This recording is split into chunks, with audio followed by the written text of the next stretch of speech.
Assalamualaikum warahmatullahi wabarakatuh.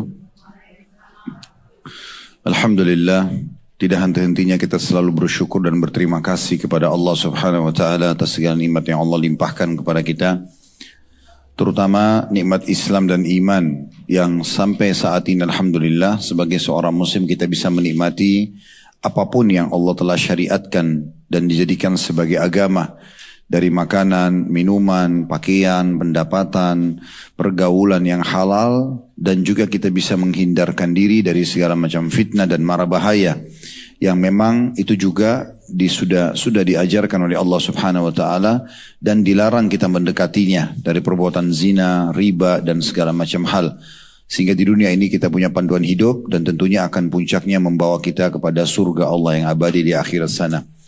Dan kita yakin juga kita duduk bersama-sama pada kesempatan ini tujuannya untuk memperdalam Islam dan iman kita, dan alhamdulillah atas nikmat tersebut tinggal bagaimana kita istiqomah atau konsisten menjaganya. Selanjutnya kita panjatkan salam hormat kita kepada utusan Allah Nabi besar Muhammad sallallahu alaihi wa ala alihi wa sahbihi wasallam, sebagaimana Allah telah perintahkan kepada kita untuk mengucapkan salam hormat kepada beliau. Seperti biasa, bila Allah Subhanahu wa taala mudahkan, kita akan melanjutkan dan membedah kembali buku yang ditulis oleh Haifa binti Abdullah Ar-Rashid dengan judul Menghidupkan Sunnah-Sunnah yang Terlupakan. Dan pada kesempatan yang lalu kita sudah menyelesaikan bab nomor 4 tentang masalah seputar sunnah, seputar azan. Ada anjuran untuk selalu menyimak dan mengikuti muadzin mengucapkan seperti yang diucapkan. Kembali saya ingatkan, pernah ada sahabat yang bertanya mengatakan, "Ya Rasulullah, sesungguhnya para muadzin telah membawa pahala-pahala yang melimpah. Karena dengan azan yang mereka kumandangkan, maka semua orang yang sholat karena panggilan azannya, dia akan panen pahalanya." Maka sebagian sahabat mengatakan, "Ya Rasulullah, mereka telah membawa pahala-pahala yang banyak, karena tidak semua orang jadi muadzin. Biasanya muadzin di satu masjid cuma satu orang atau dua orang." Maka kata Nabi SAW, ucapkanlah seperti apa yang diucapkan olehnya. Maka berarti dengan mengikuti apa yang dikatakan oleh muadzin, kita bisa mendapatkan pahala yang sama. Dan kami sudah anjurkan, ingatkan jemaah sekalian, kalau misalnya ada azan di 2 tempat, 3 tempat yang terdengar oleh kita, maka jangan larang atau haramkan diri kita untuk meraih pahala dari semua muadzin tersebut. Misal contoh, di dekat rumah ada 3 masjid. Yang sini azan, saut-sautan gitu ya. Misalnya di sini takbir, di sana syahadat, mungkin di sini hayya 'alas shalah. Tetap aja kita jawab semuanya. Karena setiap muadzin itu dia akan suara dia yang terjangkau oleh azan akan menjadi saksi pada hari kiamat. Semua yang mendengarkan suaranya dari jin, manusia, hewan-hewan, batu-batuan, tanah, semua jadi saksi hari kiamat kalau orang ini azan. Dan semua orang yang mendengarkan azannya dan kemudian mengerjakan sholat, maka si muadzin dapat pahalanya. Nah, kita bisa meraih pahala yang sama, keutamaan yang sama hanya dengan mengulang-ulangi atau mengikuti apa yang diucapkan oleh muadzin.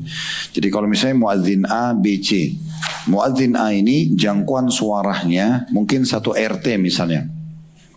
Contoh, dia bisa menjangkau sekitar 100 sampai 200 rumah contohnya. Kita dengan mengikutinya berarti kita mendapatkan pahala kurang lebih jangkauan seperti itu. Mungkin muadzin B dia memiliki jangkauan misalnya di RT sebelahnya contohnya. Maka dengan itu berarti kita bisa menjangkau suara itu ya. Kita bisa menjangkau apa yang dijangkau oleh dia. Begitu juga yang muadzin yang ketiga, muadzin C misalnya, dia bisa menjangkau lagi sisi yang lain. Maka jangan pernah mengharamkan diri kita untuk meraih pahala-pahala mereka.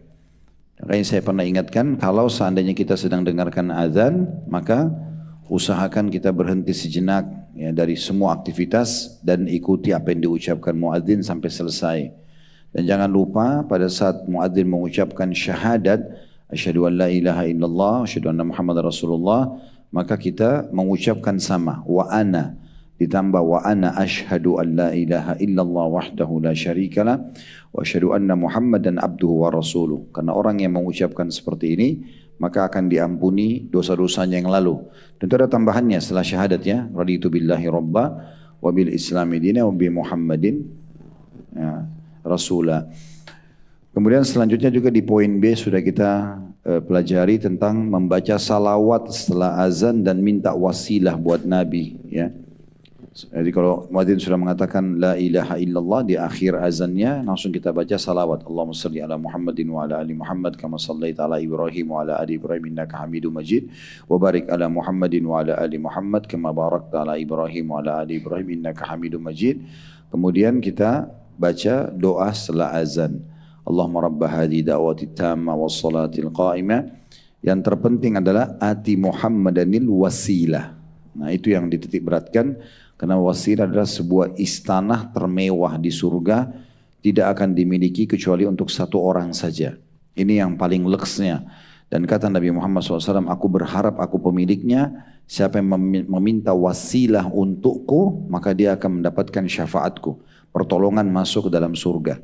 Artinya orang kalau baca saja salawat setelah azan, kalau tadi mengikuti muadzin dapat pahala seperti muadzin. Kalau baca salawat dan minta wasilah setelah azan untuk Nabi SAW, maka kita mendapatkan jaminan masuk surga. Karena syafaatnya Nabi diterima oleh Allah SWT. Ya, permohonan Nabi agar kita diselamatkan itu akan diterima oleh Allah SWT, disilakan dengan syafaat. Itu sampai akhir doa azan. Setelah ati Muhammadanil wasilata wal fadila wab'athu maqaman mahmudan alladhi wa'adta innaka la tukhliful mi'ad. Nah, seperti itu ini sudah kita pelajari juga. Kemudian di poin C-nya doa setelah azan ini tadi sudah kita singgung juga ya. Dan jangan lupa tadi di situ sudah di halaman 57 tadi itu ya, lafadznya kalau dengarkan muadzin ya, terutama dua kalimat syahadat kita mengatakan wa ana asyhadu an la ilaha illallah wahdahu la syarikalah wa anna Muhammadan abduhu wa rasuluh raditu billahi rabba wa bi Muhammadir rasulah. Ya, jadi setelah ridho kepada Allah, Nabi Muhammad SAW Rasul, baru wabil islami dina. Tadi mungkin keliru kita membaca ya, kalau bacaan tadi itu sebenarnya zikir pagi petang. Yang raditu billahi rabba wabil islami dina wa bi Muhammadin sallallahu alaihi wasallam, ini zikir pagi petang. Tapi kalau zikir sementara adzan kita dengarkan setelah syahadat raditu billahi rabba wa bi Muhammadir rasul wa bil islami dina. Ini sudah kita bahas panjang lebar pada pertemuan yang lalu. Sekarang kita masuk bab baru, bab kelima, sunnah seputar solat. Jadi sebenarnya kita bukan sedang membahas solatnya, tetapi buku ini fokus kepada sunnah-sunnahnya. Ya, amalan-amalan tambahan yang bisa membuat kita meraih ekstra pahala. Kalau solat sudah kita tidak bahas, karena ini solat pastinya ya, bagian daripada perintah agama dan sudah kita tahu ini adalah awal amal yang akan dihisab hari kiamat yang solat wajibnya, dan kita harus mendahulukan menyempurnakan solat wajib baru solat sunnah. Ya. Jangan sampai misalnya Bapak Ibu sekalian solat tahajud iya tapi subuhnya kebablasan, gitu ya. Ini seperti orang dapat ikan teri tapi ikan pausnya lepas, gitu ya. Baik, di antara sunnah seputar sholat yang harus diperhatikan adalah poin A-nya membuat sutra. Ya, membuat sutra. Sutra itu adalah sesuatu yang diletakkan di depan musolli, orang yang sholat, yang memisahkan antara dia dengan orang yang lula lalang. Ya, bisa tas, bisa ranjang, bisa lemari, bisa dinding, bisa jemaah lain yang sedang duduk. Intinya ada sesuatu yang kita letakkan di depan kita dan tidak boleh kita membiarkan Bapak Ibu sekalian ada orang yang memotong antara kita sama sutra kita itu. Misal contoh antara saya dengan sutra saya misalnya jaraknya 1,5 meter misalnya. Contoh dari jarak kaki sampai ke tempat sujud. Di depan tempat sujud kita letakkan sutra itu. Biasanya di beberapa masjid sudah ada diletakkan kayu-kayu gitu ya contohnya. Nah itu usahakan tidak ada yang memotong antara kita dengan sutra kita. Kalau di depan sutra dia lewat tidak masalah. Ini ada hukum tersendiri tentu yang harus diperhatikan ya. Nanti kita akan bacakan hadisnya disebutkan di halaman 60 yang akan kita bacakan. Saya bacakan dulu yang dikatakan oleh penulis di sini sebagai peringatan bahwasanya segala sesuatu yang disyariatkan itu mencakup hal-hal yang wajib dan sunnah. Ini poin penting ya. Jadi penulis ingin dititik beratkan yang namanya hukumnya sunnah secara fikih seperti sholat sunnah qobliyah, ba'diyah, duha, sholat tahajud, zikir, baca Quran, berdoa, ini kan hukumnya sunnah secara fikih. Artinya ibu dan bapak sekalian kalau kerjakan dapat pahala, ditinggalkan tidak berdosa. Tetapi yang perlu digarisbawahi, sunnah ini secara fikih dan hal-hal yang diwajibkan itu semuanya syariat. Jadi jangan dijadikan alasan kan cuman sunnah sehingga Anda tidak kerjakan. Padahal sunnah juga bagian daripada syariat. Nah itu penting ya. Sehingga jangan terus-menerus menunda perbuatan-perbuatan sunnah hanya karena mengatakan itu hukumnya sunnah. Tapi kita sudah harus bisa menerapkan dalam hidup kita. Makanya beliau mengatakan di awal sekali perkataannya sebagai peringatan bahwasanya segala sesuatu yang disyariatkan itu mencakup hal-hal yang wajib dan juga sunnah. Jadi kalau selama ini Bapak Ibu sudah rutin mengerjakan jenis-jenis ibadah tertentu, Ibu dan Bapak tinggal cari mana ibadah yang belum dikerjakan. Ya, yang sifatnya sunnah lalu mulai Anda menerapkan dalam hidup satu demi satu dan kita harapannya sebelum wafat tentunya kita sudah menyempurnakan semua sunnah Nabi SAW. Lalu penulis mengatakan oleh karena itu saya tidak menyebutkan pembahasan dan perbedaan para ulama mengenai apakah sesuatu itu wajib atau sunnah muakkadah, sunnah yang sangat ditekankan maksudnya ya. Namun hanya menyebutkan dalil-dalil pensyariatannya. Sebab inilah yang disepakati oleh para ulama. Karena itu pula hendaklah setiap muslim dan muslimah berantusias ya, mengamalkan sunnah yang dilalaikan oleh kebanyakan orang, bahkan oleh orang-orang yang dikenal sebagai ulama ataupun dai sekalipun. Jadi karena dianggap sunnah, banyak orang yang faham pun secara teori mereka juga meninggalkannya. Karena alasannya kan cuma sunnah, gitu kan? Melalaikan zikir habis sholat, melalaikan sholat qobliyah dan ba'diyah, melalaikan doa antara azan dan iqamah, melalaikan zikir bagi petang misalnya. Ini semua melalaikan ada bacaan hizib Al-Quran atau bacaan tertentu setiap hari yang dibaca. Semua yang dilalaikan. Ya, sementara itu adalah bagian daripada perintah Nabi SAW atau bagian daripada syariat. Ada beberapa hadis dan athar. Athar itu sama dengan riwayat ya terjemahannya. Jadi kalau mau ditulis di bukunya ada di situ athar ya. Digaris miringkan oleh penerbit. Ada beberapa hadis dan athar. Athar itu mirip juga, riwayat-riwayat maksudnya. Yang sahih menyebutkan disyariatkannya membuat sutra pada saat hendak sholat. Di antaranya adalah hadis Ibnu Umar radhiyallahu anhuma. Tadi sudah kita jelaskan sutra sesuatu yang Bapak Ibu taruh di depan kita, di depan tempat sujud pasnya. Ya. Hadits pertama yang menganjurkan kita punya sutra adalah hadits Ibnu Umar radhiyallahu anhu bahwa Rasulullah sallallahu alaihi wasallam bersabda, "Idza kana ahadukum yusalli fala yada' ahadan yamurru baina yadayhi fa in aba falyuqatilhu fa inna ma'ahu al-qarin." Apabila di antara kalian sedang mengerjakan, apabila di antara kalian sedang mengerjakan solat atau seseorang sedang mengerjakan solat, maka janganlah membiarkan seseorang melintas di hadapannya tanda kurung atau di sini dalam kurung tanpa dicegah. Kita harus melarang dia memotong antara kita dengan sutra kita. Jika orang itu tetap memaksa untuk melintas, maka lawanlah dia. Karena dia berusaha, kalau dia bersama dengan korin atau syaitan dan jin pendampingnya. Ya, ini hadis menyebutkan tentang masalah sutra dan ada footnote nomor 62 di bawah. Hadis ini tentunya diriwayatkan oleh Imam Bukhari dan juga Muslim. Ya.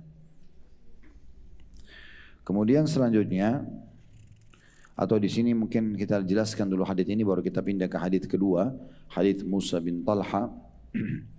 Dari hadis ini kita ambil pelajaran bahwasanya setiap kali seorang Muslim mau sholat sangat dianjurkan untuk memiliki sutrah, ya, batas antara dia sama orang yang melintas antara dia dengan tempat sujudnya. Ini betul-betul lokasi titik yang tidak boleh diputus, ya, tidak boleh diputus. Tentu ada pengecualian kayak seorang ibu yang punya anak kecil yang dia tidak bisa bendung anak itu sering dolan itu berbeda. Tapi kalau orang dewasa misalnya atau hewan itu dia berusaha untuk menahannya. Ya, untuk menahannya. Sampai di sini kita tahu bagaimana Nabi SAW menyuruh melawannya. Lawan di sini sebenarnya bahasa Arab itu kalau kita terjemahkan letter fal yuqatilhu itu dia memukulnya, gitu ya. Diingatkan. Karena orang yang sudah ditahan, misalnya kita lagi takbir, Allah Akbar lagi sholat, orang mau lewat, kita kasih isyarat tangan supaya dia lewat dari depan sutra kita atau dari belakang. Kalau tetap dia nabrak tangan kita, melewat itu kita harus pukul dia. Ya. Sampai seperti itu tegasnya dalam hadis ini. Berarti menandakan memang tidak boleh kita biarkan. Ya, tidak boleh kita biarkan. Nah ini poin penting yang harus diperhatikan karena pentingnya masalah sutrah tersebut. Tentu hukum ini berlaku kalau Bapak Ibu sholat sendirian. Kalau sholat berjamaah, yang menjadi tolok ukur sutrahnya adalah imamnya, bukan kita, ya. Makanya kalau misal contoh, Bapak Ibu lagi sholat di sebuah masjid, lagi berjamaah, ternyata kita di saf ketiga, di saf kedua ada yang kosong. Ada jemaah telat datang, dia masuk melewatin jemaah di saf 3 untuk ngisi itu nggak apa-apa. Jangan dipukul itu. Ya. Karena bukan kalau berjamaah bukan lagi individu yang menjadi hukum sutra, tapi imamnya. Makanya tempat imam biasa dibuat mihrab. Ya. Biasa pakai mihrab. Mihrab itu sebenarnya untuk membentuk sutra itu tujuannya ya.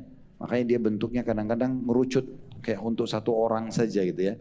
Supaya memang orang tidak ada yang lula lalang di situ, tidak memutus sutrahnya imam. Ya, saya ingat sekali dulu di Masjid Nabawi waktu kami masih kuliah, ada satu orang tua, sangat tua waktu itu, mungkin umurnya sudah 80 tahunan, bapak-bapak itu dia agak bungkuk dan sudah tua sekali. Orangnya lagi sholat di sebelah saya kebetulan. Lalu sholatlah berjamaah. Sholat berjamaah, imam sedang memimpin, ada anak kecil, mungkin anak itu sekitar 14-15 tahun, remaja gitu, lewat di situ. Dia ingin lewat di depan kami, karena depan kami memang kosong, artinya di situ bukan saf-saf lagi, tapi di depan kami sedikit agak lowong, di situ ada jak-jak air zam-zam, orang bisa lewat gitu ya. Anak kecil ini atau remaja ini pas lewat, terus ditahan sama si kakek tua ini. Begitu ditahan, anak kecil itu tetap jalan. Dia berusaha mau pukul tapi anak itu sudah pergi. Nah selepas sholat, salam, anak itu rupanya kembali lagi. Karena anak ini faham hukumnya. Dia bilang sama si kakek itu, dia bilang kenapa tadi kamu tahan saya, pukul saya? Bukankah yang jadi sutra kalau berjamaah adalah imam? Gitu. Harusnya si kakek ini nggak boleh nahan orang itu. Nah itu yang benar contohnya. Tapi ini subhanallah saya pernah lihat depan mata sendiri terjadi di Masjid Nabawi, dan itu pentingnya orang faham agama. Dan ilmu agama ini orang yang berilmu tidak melihat umur. Siapapun yang walaupun lebih muda dari kita, kalau dia lebih faham kita ikutin dia.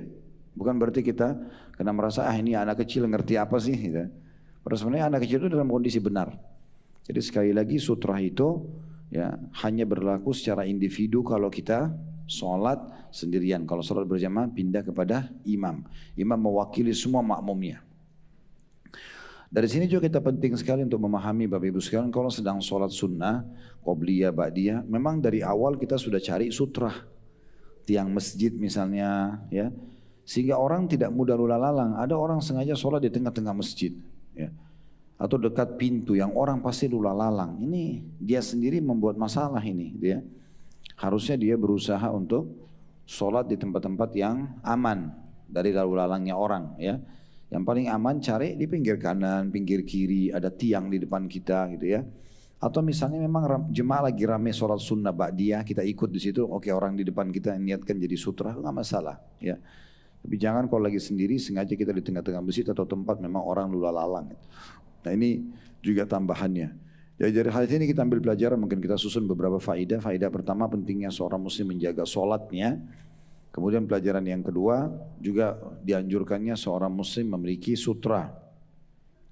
Dan kalau ada orang yang berusaha untuk tetap maksa melewatin antara dia sama sutrahnya, maka dia boleh menahannya. Ya, dia boleh menahannya. Pelajaran ketiga adanya qarin dari syaitan yang tidak akan berpisah dengan manusia dan dia selalu berusaha menyesatkan manusia tersebut dengan bisikan-bisikannya.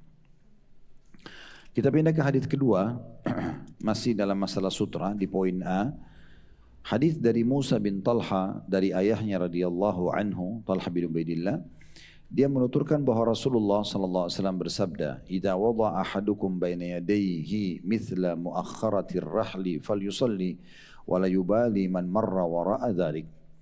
Jika salah seorang atau seseorang di antara kalian telah meletakkan benda atau barang di depannya setinggi kayu, bagian belakang pelana. Nah, biasanya ini antara 40 sentian ya.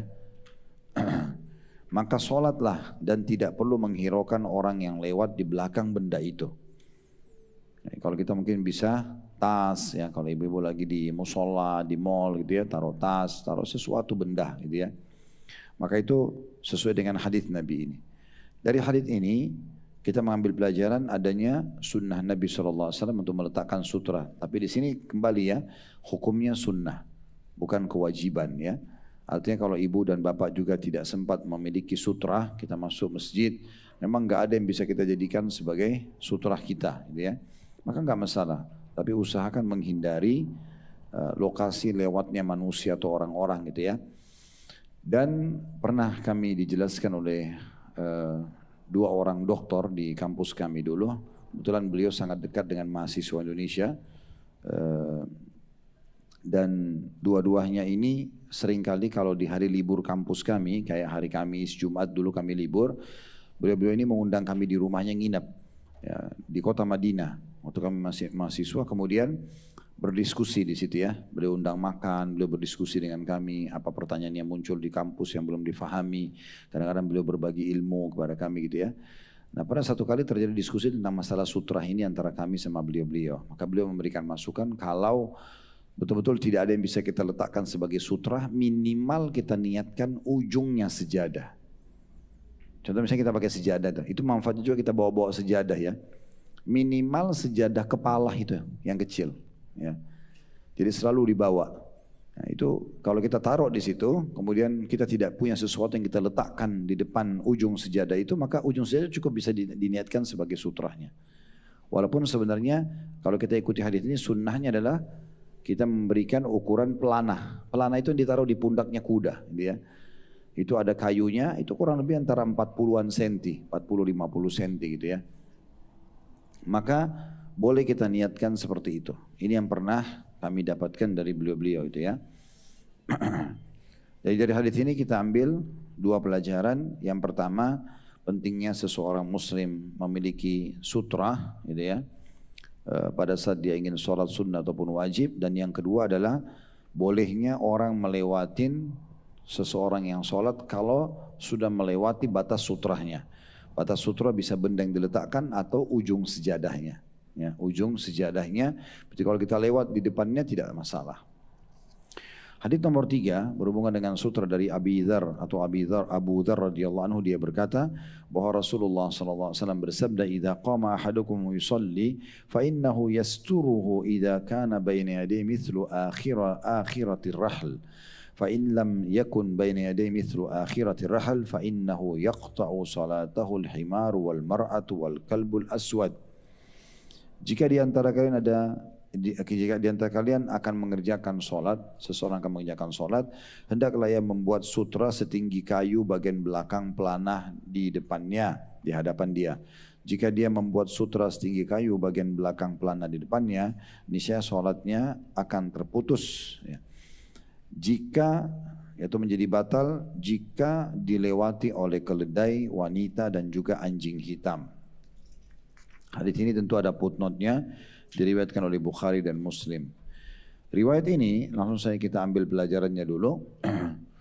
Yang pertama adalah adanya anjuran untuk tetap meletakkan sutra, dan ukuran idealnya adalah seperti tingginya pelana. Tadi saya bilang 40-50 cm kurang lebih. Kemudian yang kedua, ya, adanya anjuran agar berhati-hati dari orang yang memutus, ya, yang memutus saf, yang memutus sutra, maksud saya antara kita sama sutra. Kalau misalnya kita lagi sholat, lalu kemudian ada orang lewat, lalu kita tahan dia, ya, tapi dia tetap ngotot lewat. Kalau itu yang lewat laki-laki, maka sholat kita tetap sah.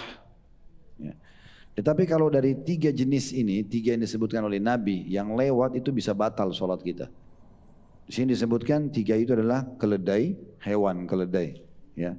Kemudian yang kedua wanita, dan yang ketiga anjing yang berwarna hitam. Ibu-ibu jangan tersinggung, bukan disamakan sama keledai. Ya.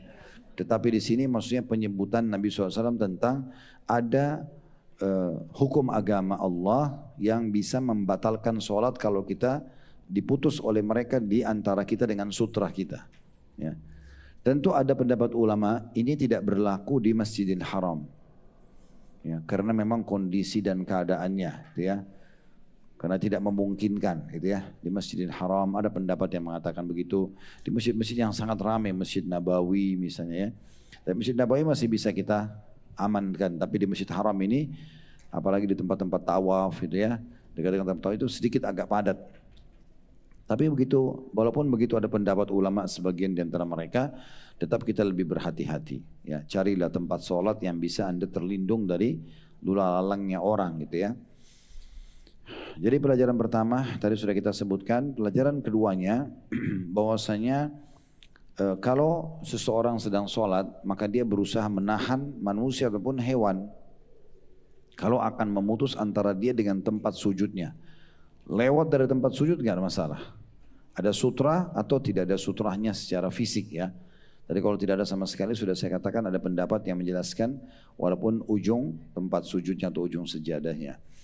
Nah di sini entah apa hikmahnya, kenapa Allah SWT menghususkan binatang ini, keledai, anjing hitam gitu kan. Ini berarti menandakan memang dikhawatirkan memang hewan-hewan ini bisa lebih banyak mengganggu. Seperti contoh ciri-ciri keledai itu, hewannya sangat lambat kalau jalan, keledai itu. Dan keledai ini biasa dikenal di negara Arab dengan hewan yang kalau orang kita bilang apa sih, dablek ya. Ya. Jadi hewan ini mau-maunya sendiri.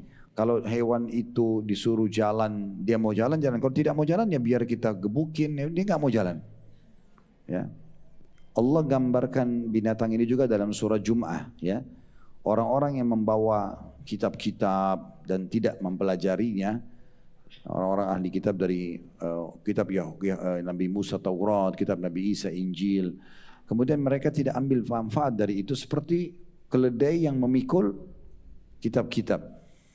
Keledai tentu ada kelebihannya, dia walaupun fisiknya lebih kecil dari kuda, tapi dia bisa memikul banyak barang gitu ya. Itu makanya dipakai untuk perjalanan jauh. Tapi biasanya seperti ini. Dia hewan yang susah untuk diatur ya. Dikhawatirkan dia kalau lewat di depan orang sholat, kalau kita tidak cegah, dia berhenti di situ. Jadi kita jadi sulit untuk sholat. Itu salah satunya. Walaupun sebenarnya mungkin ada hikmah-hikmah yang jauh lebih besar daripada ini ya. Nah, kalau hewan-hewan lain biasanya lebih cepat. Sementara anjing hitam ini digambarkan biasa syaitan menjelma menjadi anjing hitam ya. Jadi ini anjing termasuk jenis hewan, apalagi kalau anjing buas itu boleh dibunuh hukumnya itu ya. Maka ini diantara hikmahnya. Tapi terlepas daripada kita temukan hikmah atau tidak, larangan ini kita jalankan karena termasuk larangan Nabi SAW. Nah sementara kaum wanita ada rincian para ulama. Apakah ini berlaku wanita dengan wanita atau hanya berlaku wanita kalau melewati laki-laki? Ya. Maka yang lebih kuat pendapat mengatakan kalau yang sholatnya laki-laki yang potong perempuan. Sehingga kalau perempuan sama perempuan tidak berlaku. Tetap ibu bisa lanjutin sholatnya. Kenapa? Karena perempuan bisa jadi fitnah bagi laki-laki gitu ya, sehingga dianggap itu bisa membatalkan sholatnya. Sekali lagi kalau itu melewatin antara dia dengan sujudnya, kalau lewat di depan tempat sujudnya tidak masalah. Nah ini bagian faedah yang bisa diambil daripada hadis nomor 3. Hadis nomor 4 masih berhubungan dengan masalah sutra juga. Hadis Ibnu Umar radhiyallahu anhuma, anna Rasulullah sallallahu alaihi wasallam kana idza kharaja yaumal 'id amara bil harbati fatuda'u baina yadayhi wa yusalli ilaiha wan nasu wara'ah wa kana yaf'alu dhalika fi safar famin thamma ittakhadhaha al umara. Apabila Rasulullah SAW keluar hendak mengerjakan solat Id, Idul Adha, Idul Fitri, beliau menyuruh mengambil tombak, kemudian benda itu ditancapkan di depannya sebagai sutrahnya, ya, sebagai tempat Nabi solat di situ, pemisah antara dia dengan orang yang lalu lalang. Lalu beliau mengerjakan solat seraya mengarah ke tombak itu, juga orang-orang di belakang beliau. Inilah juga yang biasa beliau lakukan, maksudnya dalam kurung meletakkan sutra ketika mengerjakan solat dalam perjalanan. Dari sinilah kemudian tradisi tersebut dilanjutkan oleh para pemimpin atau khalifah setelah beliau. Footnote nomor 65 diriwayatkan oleh Bukhari dan juga Muslim. Ya. Tadi itu footnote nomor 62, tadi saya sebutkan Bukhari Muslim, tapi di footnote kita adalah riwayat Muslim saja ya. Baik, dari hadis ini kita ambil pelajaran yang pertama, kedudukan Abdullah bin Umar radhiyallahu anhuma, di mana beliau yang menyampaikan kepada kita tentang kronologis hadis ini. Pelajaran yang kedua, bahwasanya Nabi SAW mengajarkan kepada kita tentang hukum sutra. Adanya sutra yang ditaruh untuk memisahkan antara kita dengan orang yang lula lalang, ya, dan itu berada setelah tempat sujud kita, atau berada di tempat setelah tempat sujud, atau di depan tempat sujud kita. Dan juga di sini diambil sebuah hukum kalau yang menjadi sutra adalah imam. Nah, ini hadisnya. Makanya dikatakan Nabi SAW menuju menancapkan tombak lalu beliau sholat, dan semua yang lainnya sholat di belakangnya. Tidak pakai sutra. Kan bisa saja Nabi suruh, semua kalian tancapkan tombak di depan kalian. Kan bisa saja begitu. Kalau memang berjamaah, setiap individu harus punya sutra juga. Tapi karena ini hanya Nabi imamnya, maka Nabi cuma menancapkan satu tombak dan cukup beliau yang mewakili semua makmumnya. Pelajaran yang ketiga, bahwasanya pentingnya kita menjaga sunnah-sunnah Nabi SAW. Di sini dikatakan, dan Nabi SAW sering melakukan ini walaupun dalam kondisi safar, dan diikuti oleh para sahabat atau pemimpin pengganti beliau seperti Abu Bakar, Umar, Uthman, Ali, sebagai contoh bagi masyarakat. Al-Hafidh Ibnu Hajar berkata, Al-Hafidh ini istilah diberikan untuk para ulama yang memang hafalannya banyak, ya, ilmunya luas, terpercaya, dikatakan julukannya Al-Hafidh, ya. Biasanya kita kenalnya Hafidh itu berarti penghafal Quran saja, ya. Tapi sebenarnya kalau dalam para ulama-ulama kita dulu itu jauh lebih luas daripada itu. Bukan cuma hafal Quran tapi hafal hadis, ilmunya luas, dia mengamalkan, dia menjadi contoh bagi masyarakat, diistilahkan dengan Al-Hafidh. Ibnu Hajar nama seorang ulama. Al-Hafidh Ibnu Hajar menyebutkan dalam Fathul Bari. Fathul Bari itu nama buku, Bapak Ibu sekalian, ya. Buku tentang syarah Imam Bukhari. Pernah dengar Imam Bukhari, ya? Beliau punya buku namanya Sahih Bukhari. Nah, banyak ulama yang menelusuri buku itu lalu kemudian mengeluarkan syarahnya, penjelasan-penjelasan tambahan. Karena Imam Bukhari di Sahih Bukharinya hanya tulis hadis dengan nomor urut. Hadis nomor pertama, hadis nomor kedua, hadis nomor ketiga, misalnya bab solat. Maka itu dituliskan tanpa ada penjelasan. Penjelasannya sedikit sekali. Nah, ulama-ulama datang banyak menjabarkan dan merincikan. Itu disilakan dengan syarah. Nah, Fathul Bari ini adalah salah satu syarah Sahih Bukhari. Ditulis oleh Ibnu Hajar. Nah, jadi Fathul Bari itu ditulis informasinya buku syarah Sahih Bukhari. Dalam hadits Ibnu Umar radhiyallahu anhu terdapat petunjuk mengenai terus menerusnya atau konsistensi Nabi SAW melakukan hal tersebut, yakni ucapan Ibnu Umar radhiyallahu anhu setelah menyebutkan sejenis kayu atau tongkat, inilah juga yang biasa beliau lakukan atau meletakkan sutra ketika mengerjakan sholat di dalam perjalanan. Ini juga hadits diriwayatkan oleh Bukhari dan Muslim. Ada footnote nomor 66 di bawah tulisannya 1 ya 681, maksudnya masih lanjutan sebelumnya. Jadi perkataan Ibnu Hajar ini berarti menandakan memang konsistensi, ya, bagaimana Nabi SAW konsisten atau istiqomah mengamalkan sutrah ini. Ya, kalau Bapak Ibu lagi sholat di rumah, misalnya di kamar, lagi sholat tahajud, tetap ada sutrahnya. Lemari kita, ranjang misalnya gitu, ya. Tetap begitu. Jangan sholat di tengah-tengah ruangan. Kalau misalnya kamar kita seluas ini, banyak plong gitu, ya, sebelah sana ranjang, sini lemari, ini plong, kita sholat di sini, padahal ini antara kita sama tembok jauh sekali. Nah, jangan juga seperti itu. Kita harus cari sutra, letakkan sesuatu itu kita merapat ke dinding gitu, ya. Itu walaupun kita sholat sendiri di rumah. Karena adalah perintah Nabi SAW. Sendiri tetap dikerjakan, berjamaah dialihkan ke imam. Hadits kelima masih dalam masalah sutra. Ini berarti menandakan memang banyak sekali hadits yang membahas tentang hukum sutra, ya. Dan memang kesempatan sekarang ini kita membahas masalah sutra saja, ya. Ini panjang bahasannya ini. Kalau masih ada waktu nanti baru kita pindah ke poin B, masalah sholat dengan bersendal, bersepatu dan sejenisnya kalau suci. Itu nanti ada bahasan sendiri dan dalil-dalilnya dan bagaimana rinciannya tentang masalah penggunaan sandal dan sepatu lagi sholat itu, ya. Baik, kita masuk Bapak Ibu sekalian di hadits nomor 5. Mohon maaf saya singgung bapak-bapak karena memang walaupun yang hadir ibu-ibu kita juga ada online, ya. Maka semua disapa insyaallah.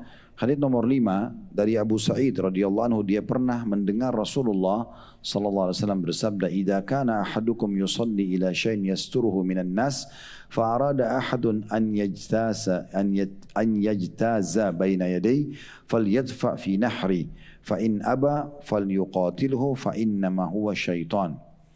Jika salah seorang di antara kalian mengerjakan solat seraya menghadap sesuatu, ini yang digarisbawahi, sutrahnya, yang bisa menghalanginya orang lain untuk lewat, maksudnya melewati solat dia.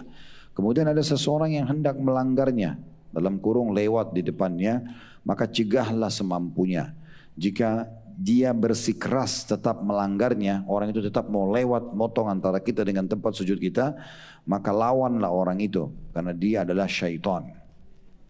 Diriwayatkan oleh Bukhari dan juga Muslim. Ya. Jadi hadits ini memberikan pelajaran kepada kita. Yang pertama, pentingnya seseorang meletakkan sutra. Sekali lagi kita sedang bahas masalah sutra. Ya, ini sudah hadits yang nomor 5 itu ya. Kalau dia mau sholat, dan pelajaran yang kedua, pentingnya juga seseorang menjaga sutrahnya, bukan hanya taruh lalu kemudian terserah orang mau lewat atau tidak, tapi dia harus menjaga. Ya, caranya tadi saya sudah kasih contoh, dia mengeluarkan tangannya untuk menghalangi orang yang lewat. Kalau sebelah kanan dengan tangan kanan, sebelah kiri dengan tangan kiri misalnya, supaya orang itu tidak lewat di depannya. Ya. Kemudian juga pelajaran yang ketiga tentang ancaman keras bagi orang yang sudah ditahan oleh saudaranya yang sedang sholat, dia tetap ngotot lewat. Ini nggak boleh. Ya. Dan ada sebuah riwayat yang menjelaskan masalah kalau ada orang yang tetap ngotot, ya, ngelewat di tempat yang sudah dilarang, maka itu dosa besar, bagian daripada dosa besar. Dan dia menunggu 40 tahun lebih ringan bagi dia daripada dia harus memotong antara orang dengan sutrahnya. Artinya berat banget, ya. Kalau dia berdiri situ, dia tunggu 40 tahun lebih ringan daripada dia harus memotong orang yang hitungan detik itu. Nah, karena sebagian orang mungkin karena tidak faham, maka dia ngotot, ditahan, malah dia heran, kok saya ditahan? Gitu kan. Malah tetap ngotot dia memotong sholatnya orang. Padahal sebenarnya dia sedang mengganggu antara seseorang yang sedang munajat atau berbicara dengan Allah Subhanahu wa taala, berkomunikasi dengan Tuhannya, ya, antara dia hamba tersebut dengan Allah Subhanahu wa taala. Karena hakikat salat adalah komunikasi antara kita sama Allah, ya. Kalau Anda masih ingat ada hadis Nabi SAW tentang membaca Al-Fatihah dalam salat.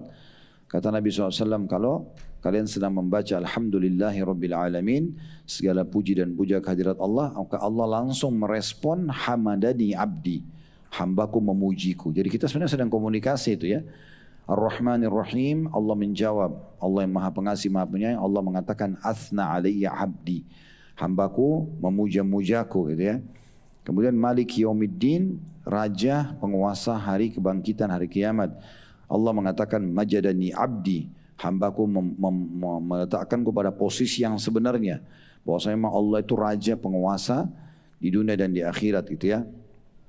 Iyyaka na'budu wa iyyaka nasta'in, hanya kepadamu kami menyembah, hanya kepadamu kami minta tolong. Allah menjawab hadzali wa li abdi, ini milikku dan milik hambaku. Maksudnya iyyaka na'budu, hanya kepadamu kami menyembah, ini miliknya Allah. Sesembahan hanya kita boleh serahkan kepada Allah, ya. Kita sembah Allah saja, tidak boleh ada Tuhan lain, tidak boleh menyekutukannya. Wa iyyaka nasta'in, hanya kepadamu kami minta tolong, kata Allah, ini milik hambaku.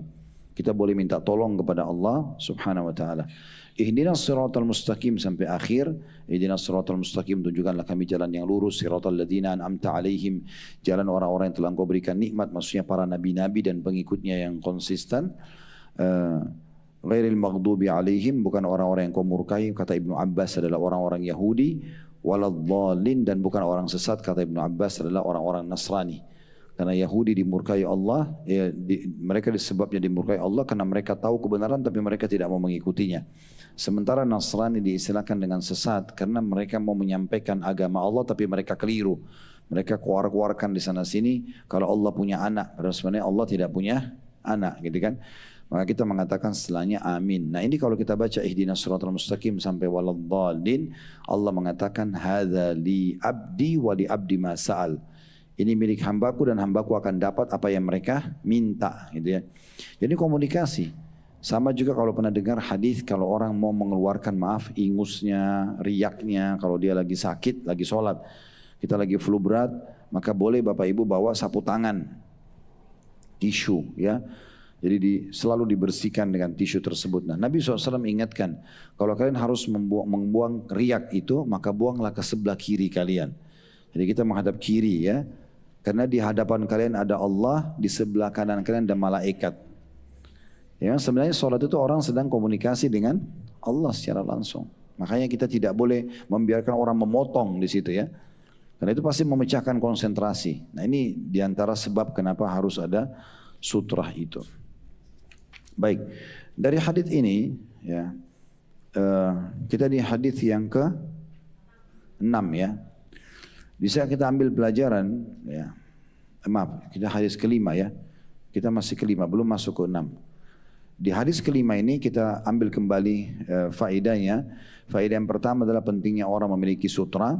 Yang pertama, yang kedua, seseorang harus menghalangi orang yang akan memotong antara dia dengan sutrahnya. Dan yang ketiga, bahwasanya orang yang tetap ngotot untuk memotong sutrah orang, ya maka ini harus bertakwa kepada Allah SWT. Dia harus berhenti, tidak boleh dia ngotot. Kalau dia ngotot berarti dia dianggap syaitan. Ya. Bisa hadis ini semakna dengan hadis yang pertama tadi kita pelajari, maksudnya dia sedang dikuasai oleh qarinnya, pendampingnya dari syaitan menggoda orang yang sedang sholat. Ya, karena kadang-kadang syaitan ini selain membisikkan sesuatu supaya kita lalai dalam sholat, kayak ingat makanan, ingat janjian, ingat pertengkaran, ingat bisnis, itu bisa dibisikkan syaitan. Kalau kita tetap konsentrasi baca, syaitan kan kehabisan cara, maka dia menggunakan yang di sekitar kita. Anak mengganggu, telepon bunyi, ya. Tadi ini orang lewat digoda sama dia supaya motong sutra kita, nah begitu.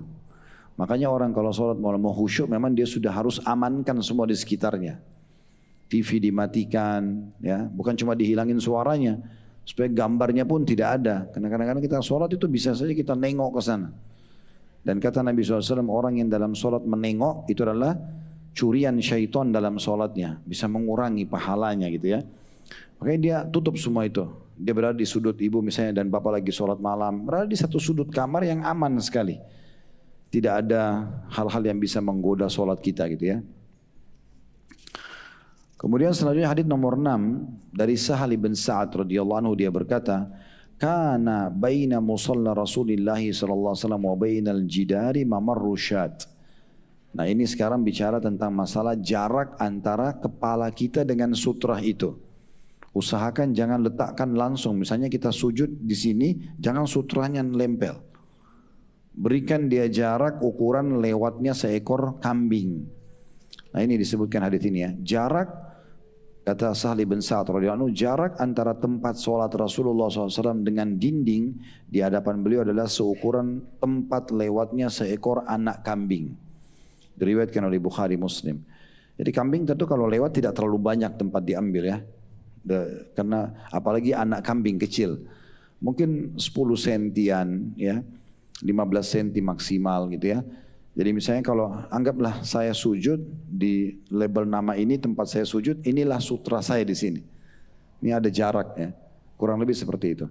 Jadi antara kepala ibu dan bapak dengan tempat tembok itu ada sedikit jarak. Tentu banyak hikmahnya ini ya, supaya kepalanya tidak kebentur di antaranya.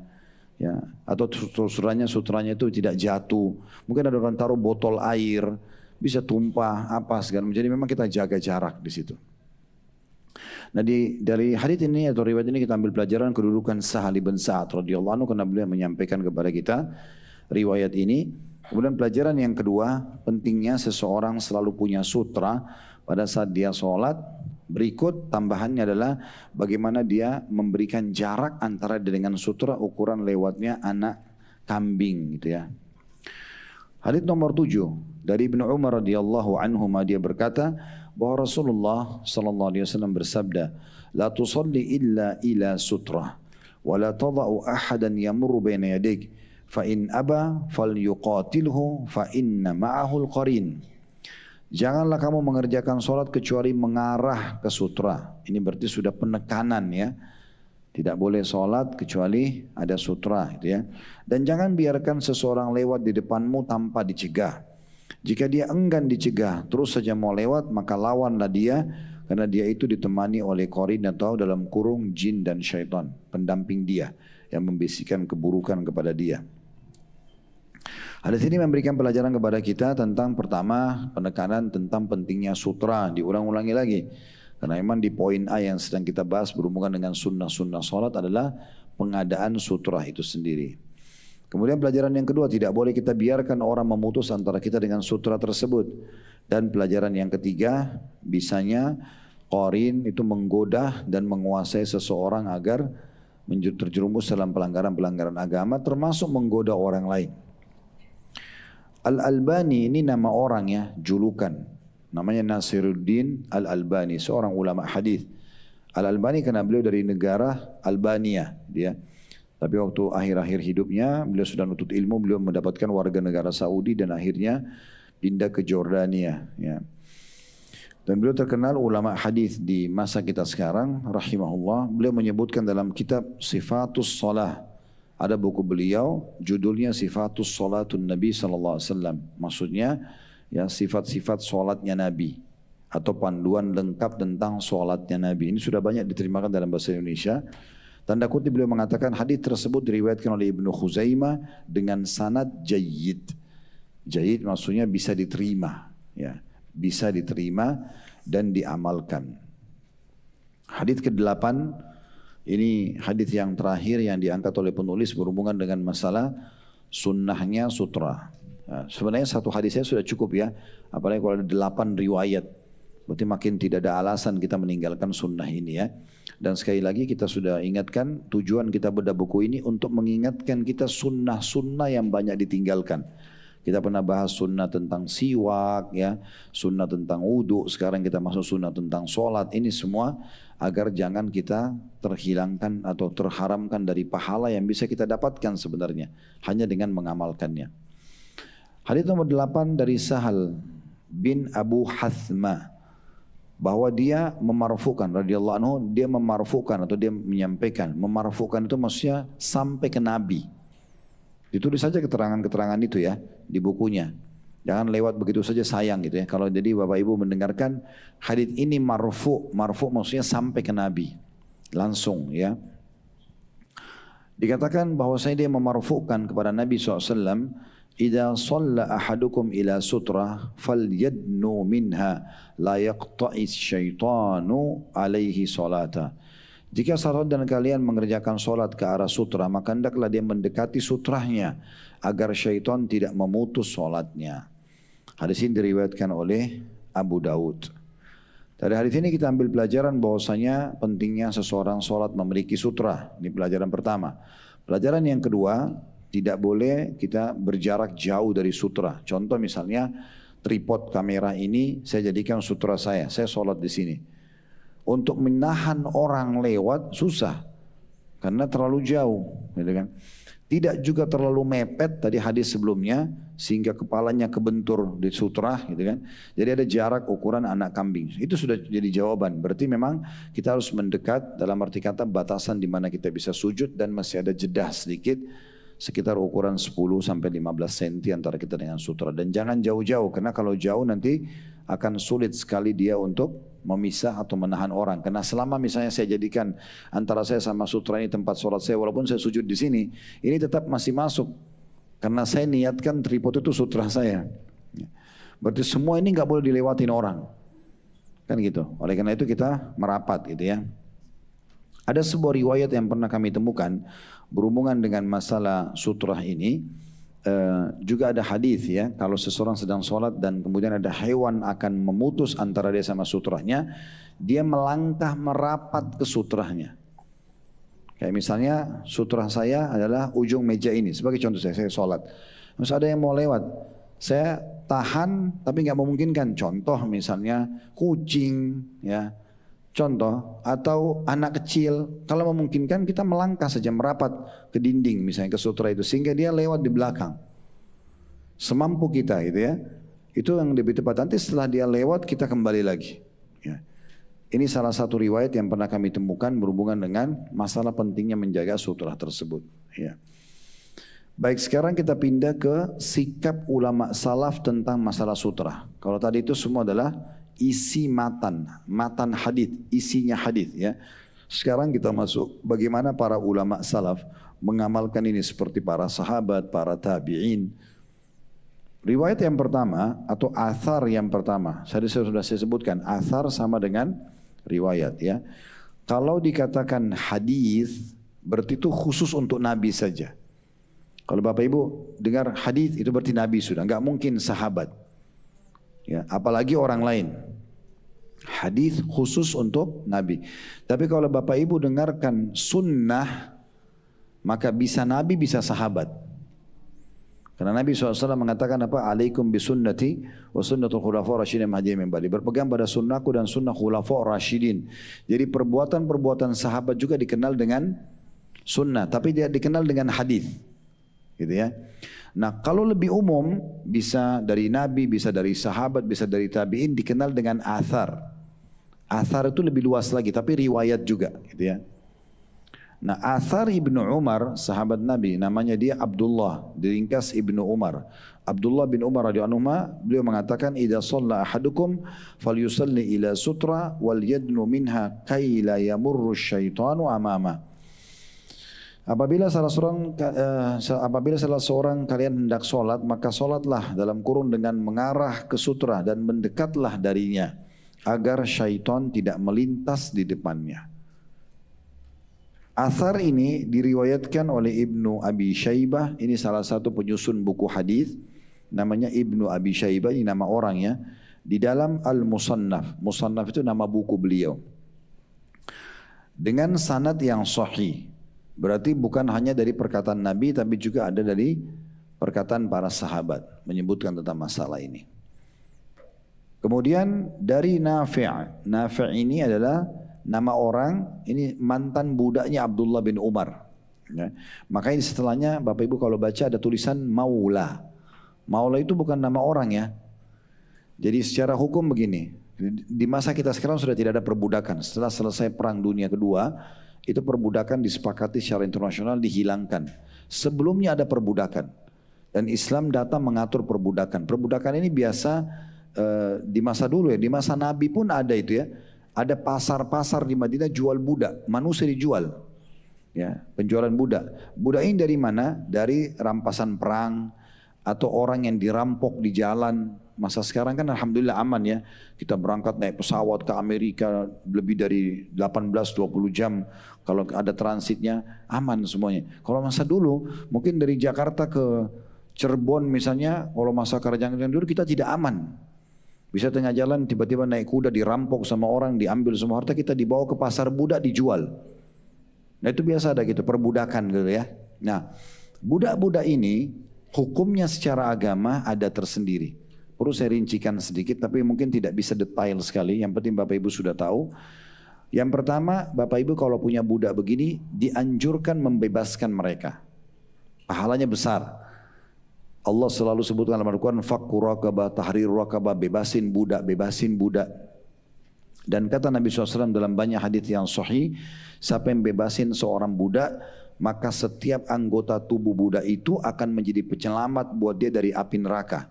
Mata dengan mata, telinga dengan telinga, tangan dengan tangan dengan tangan, kaki dengan kaki, bahkan kemaluan dengan kemaluan. Maksudnya, bebasin satu budak itu sudah membuat kita selamat dari api neraka.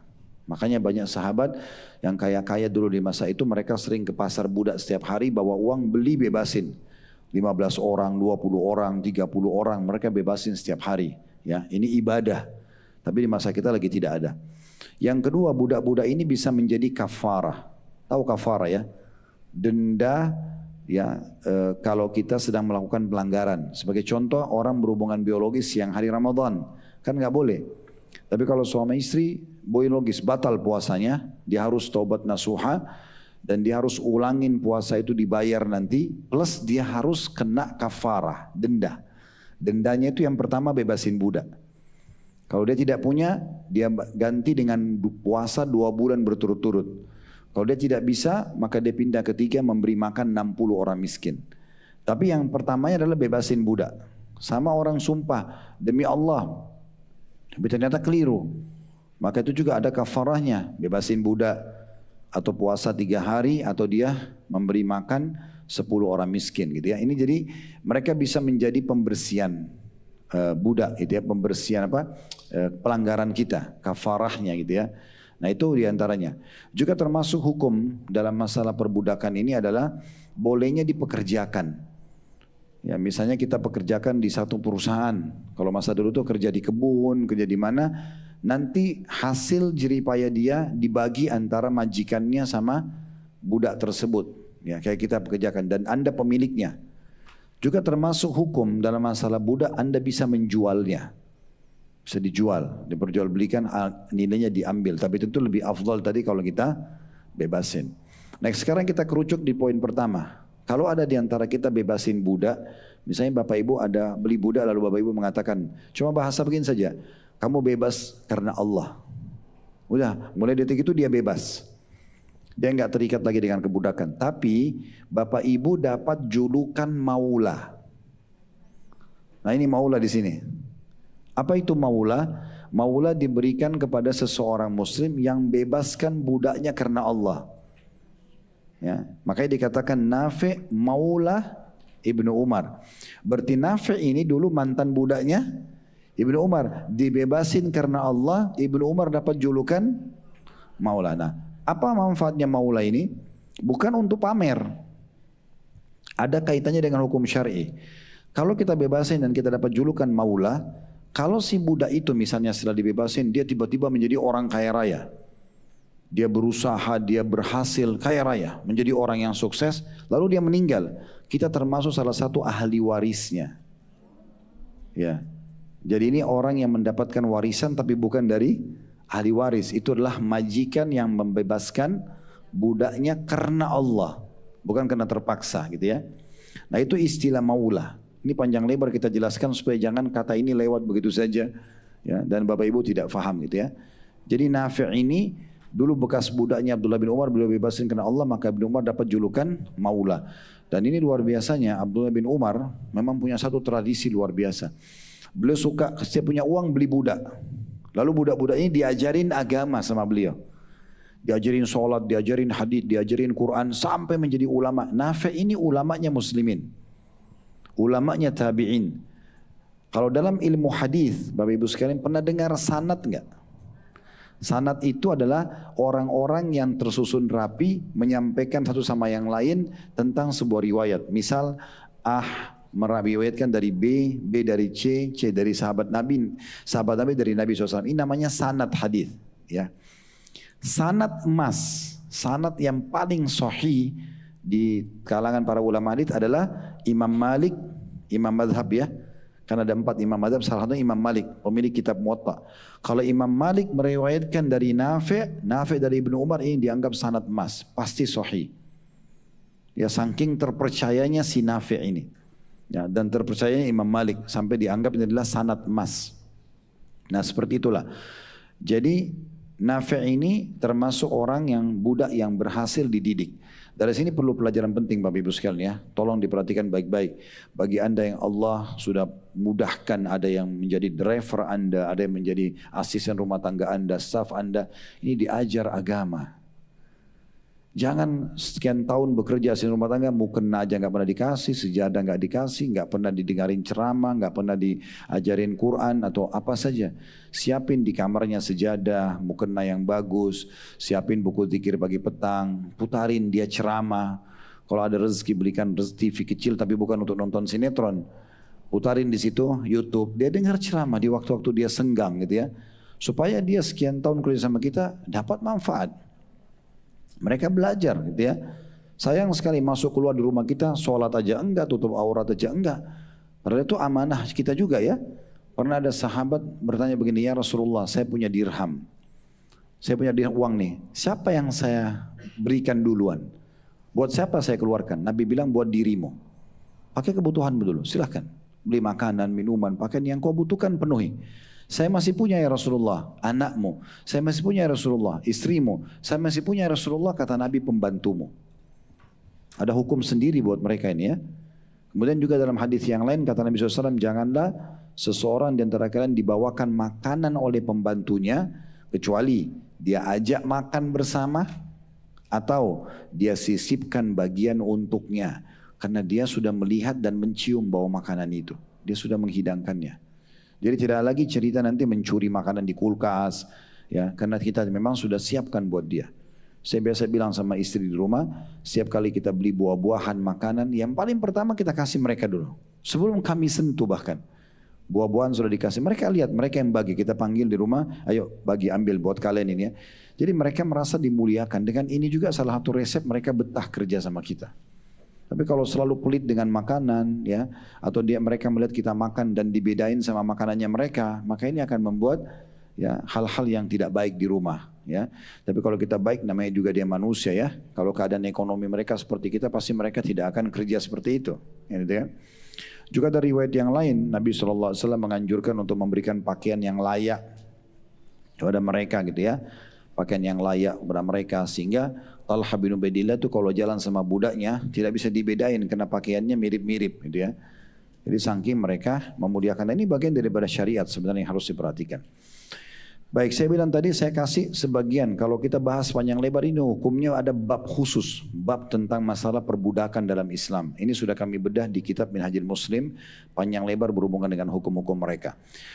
Termasuk tentang masalah mereka kalau budak ini kalau belum bebas, mereka kalau melanggar hukum agama, mereka punya setengah hukuman orang bebas. Itu ada hukum sendiri lagi ya. Kayak misalnya orang berzina kalau bebas, itu dicambuk 100 derah gitu ya. Kalau mereka 50 derah. Beda hukumnya gitu ya, dan seterusnya. Ada cukup banyak hukum. Jadi yang penting Bapak Ibu sudah paham siapa Nafi' dan maula itu istilah digunakan untuk apa. Jelas ya? Alhamdulillah. Saya sudah sampaikan. Jadi tidak ada tuntutan buat saya hari kiamat. Baik. Nafi' maula Ibnu Umar berkata, jadi ini riwayat sebenarnya tentang Nafi'nya. Nafi' yang bercerita ya. Dia bukan bicara menukil perkataan Ibnu Umar, tapi dia cerita tentang apa yang dia pernah lihat dari Ibnu Umar. Ya. Karena Ibnu Umar radhiyallahu anhuma, idza lam yajid sabilan ila sariyatin min sawaril masjid, qala li wallini dhahrak. Apabila Ibnu Umar radhiyallahu anhuma tidak menemukan tiang masjid untuk dijadikan sutra, dia berkata kepadaku. Abdullah bin Umar berkata kepada Nafi' yang merupakan mantan budaknya dia gitu kan. Balikkanlah punggungmu untukku, maksudnya untuk dijadikan sutra. Dia suruh berdiri depannya, baru dia sholat. Selesai sholat baru Nafi' pergi. Jadi berarti kita bisa menjadikan orang sebagai sutra kita gitu ya. Baik, athar ini diriwayatkan oleh Ibnu Abi Syaibah. Ibnu Abi Syaibah nama orang, dalam musannafnya, tadi sudah kita jelaskan musannaf nama bukunya Ibnu Abi Syaibah dengan sanad yang sahih. Athar selanjutnya nomor 2, athar Qurra bin Iyas.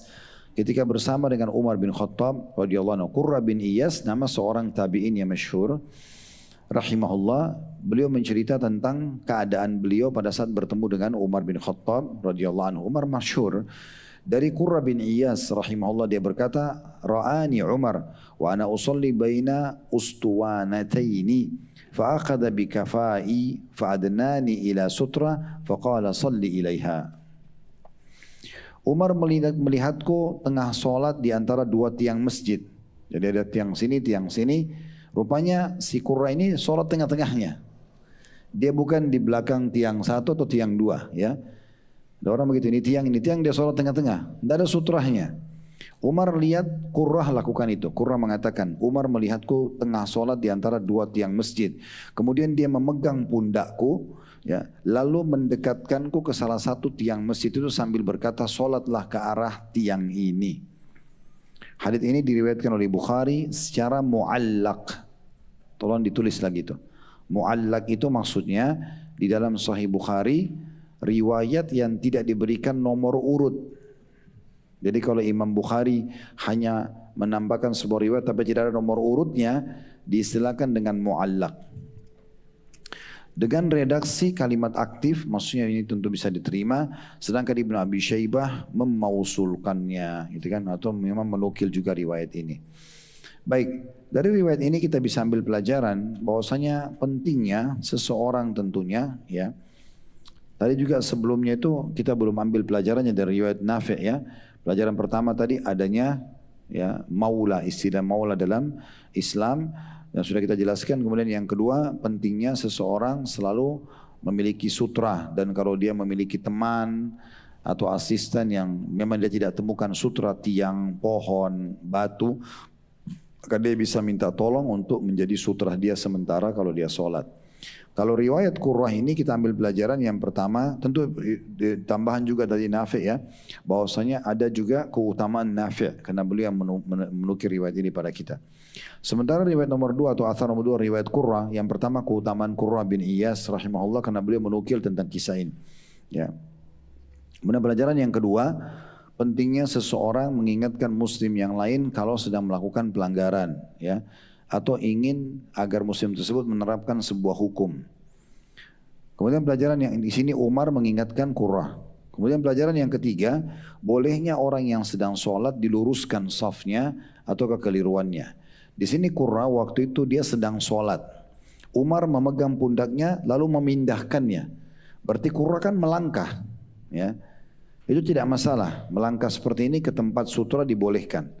Sebagai contoh misalnya kita lagi sholat Allahu Akbar misal. Lagi sholat sunnah ba'diyah duhur lah. Di depan kita ada orang duduk. Kita jadikan dia sebagai sutra. Pas rakaat kedua kita berdiri, orang itu berdiri. Dia ada hajatnya. Sekarang ada jarak antara kita dengan dinding misalnya. Kita boleh melangkah di rakaat kedua merapat ke dinding itu. Langkah ini dibolehkan, tidak membatalkan sholat.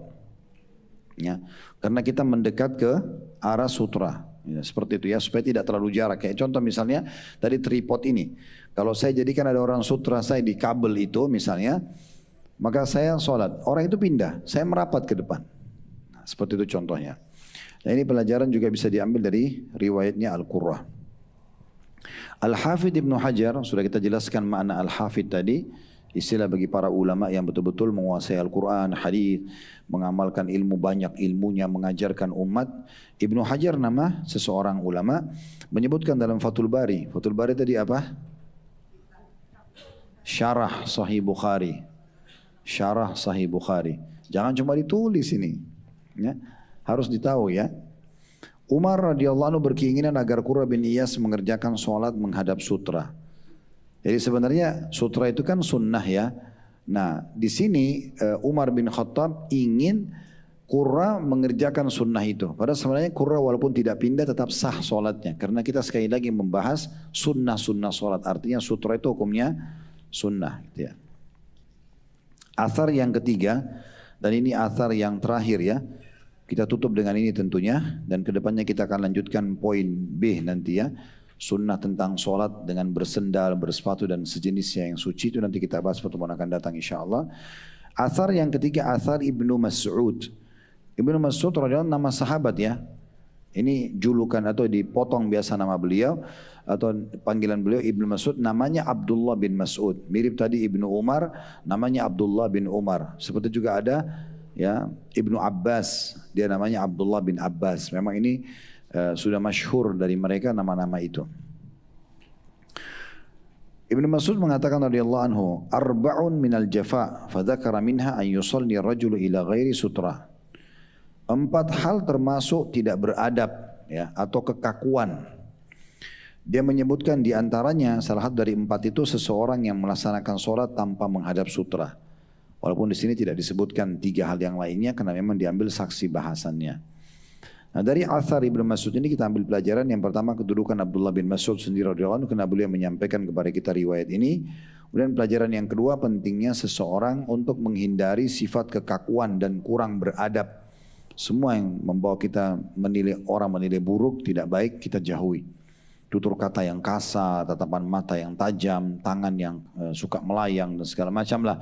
Atau penampilan yang menohok sehingga membuat orang menilai negatif. Ini semua harus kita jauhi. Tidak boleh seorang muslim membiarkan penilaian negatif terjadi pada dirinya. Dia berusaha untuk menghindari apapun yang memang membuat citranya jadi rusak atau apa saja. Kecuali kalau dia difitnah, itu lain. Fitnah sudah dia bersabar, Allah punya cara nanti menyelamatkannya. Tapi kalau dia sengaja menjadi penyebabnya, itu nggak boleh. Nah, itu tidak dibolehkan.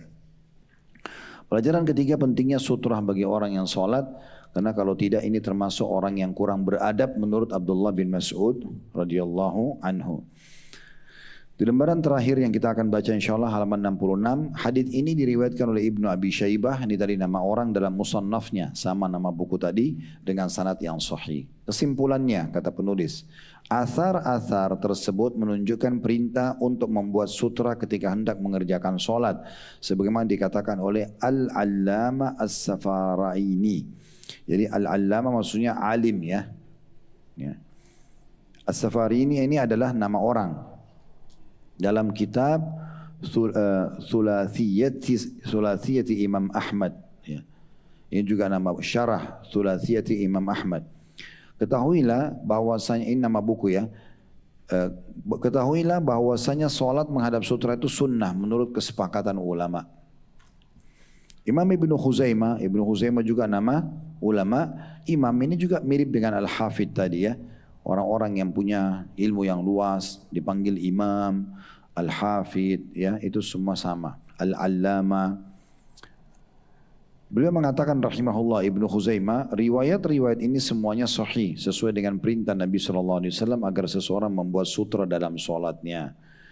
Ibnu Hani dalam masailnya, ini juga nama alim, dari Imam Ahmad bin Hanbal rahimahullah. Imam Ahmad salah satu dari 4 imam madhab mengatakan, suatu hari Abu Abdillah, yakni Imam Ahmad, melihatku sedang sholat. Ya. Maksudnya di sini Ibnu Hani menceritakan Imam Ahmad melihatnya sedang sholat tanpa ada sutra di depanku. Tak kala itu aku bersamanya tengah berada dalam masjid jami'. Masjid jami' ini disilakan masjid yang ada sholat Jumatnya. Ya. Kemudian dia berkata kepadaku, gunakanlah sesuatu sebagai sutra. Lantas aku menjadikan orang yang berada di depanku sebagai sutra. Jadi di sini riwayat Ibnu Hani ini menjelaskan kepada kita mirip dengan riwayat tadi Qurrah ya. Di mana Qurrah tadi Umar luruskan untuk sementara salat menuju ke sutra. Kalau di sini Imam Ahmad mengingatkan Ibnu Hani agar kalau salat jangan sampai tidak ada sutranya. Yang terakhir Al-Allama, maksudnya paragraf terakhir Al-Allama maksudnya seorang alim yang bernama Nasruddin Al-Albani. Nah, ini nama beliau. Tadi di beberapa paragraf sebelumnya disebut langsung Al-Albani kan, yang saya bilang nama negerinya. Nah namanya Nasruddin Albani, ini adalah ulama hadis kontemporer di masa kita sekarang, walaupun beliau sudah meninggal, terkenal sekali dengan keluasan ilmu hadisnya. Beliau berkomentar, dalam riwayat tersebut terdapat isyarat dari Imam Ahmad bahwasanya tidak ada perbedaan yang dalam membuat sutra, baik di dalam masjid kecil maupun besar. Inilah pendapat yang benar. Sunnah inilah yang banyak dilalaikan oleh orang-orang yang mengerjakan sholat, baik itu para imam masjid maupun yang lainnya, di setiap negara yang pernah aku kunjungi. Maksudnya Imam Albani rahimahullah melihat negara-negara yang beliau datangi, masuk masjid banyak sekali umat Islam tidak peduli dengan masalah sutra. Kalau di masjid saya tidak peduli, berarti di rumah mereka juga mereka lebih tidak peduli.